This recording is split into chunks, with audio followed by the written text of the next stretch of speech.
Happy New Year. Today's the 1st of January 2020, a new decade.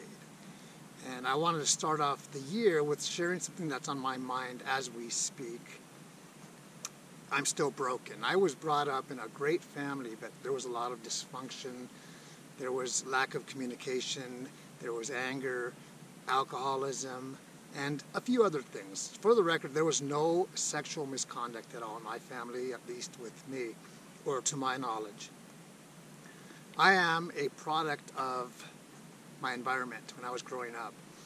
And fast forward when I was a teenager, those were some very tough years for me, the toughest of my life.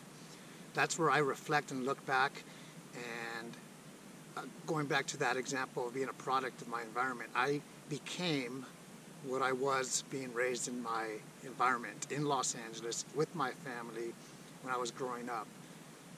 And fast forward till today, I had a conversation yesterday with my wife. I'll be brief about that part. And it went downhill very quickly. I mean, super quickly. Within 1 minute it went downhill. And then it was quiet for the rest of the day, for the most of the day. It's just my wife and I, we're empty nesters. And some of the brokenness that I had growing up is still there. I know it's still there. I'm not going to say I am a victim, or I'm not going to have the victim mentality and say, well, that's the way it's going to be always. It takes a lot of work. And maybe a month ago or 2 months ago, my wife said I'm a very tolerant person of people. And I said, no, actually I'm not. I don't think I'm very tolerant. I'm tolerant of many people, but not of everyone. And that's true. It's true in the sense that I love dealing with people a lot. It's my strength. But there are some things in people that turn me off completely. And that was part of the discussion yesterday. So afterwards, like I said, it was just me. My wife was in the house, but we were quiet. And I had to catch myself because I know I'm still broken. And it takes a lot of work, and it's a lot of work that I am willing to do. That's the beauty of life. That I have overcome my brokenness. And that doesn't mean I am not broken still. I'm still broken to an extent, but I'm aware of it.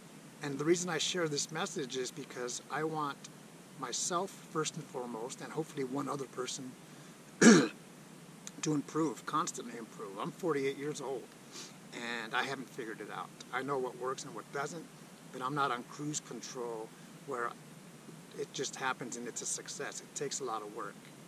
And I also want to share that don't take whatever happened to you in your past, whether it was 1 year ago or 20 years ago, as a showstopper in the sense that it's always going to be this miserable. No, it shouldn't be.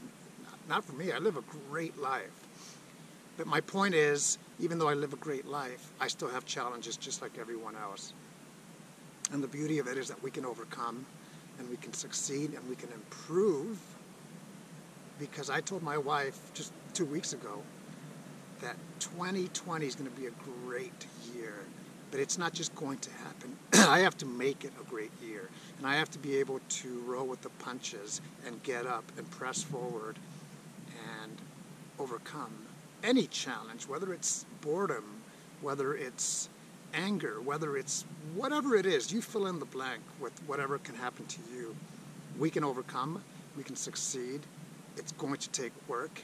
But it's the work that me, personally, is going to definitely make that effort. Have a great year.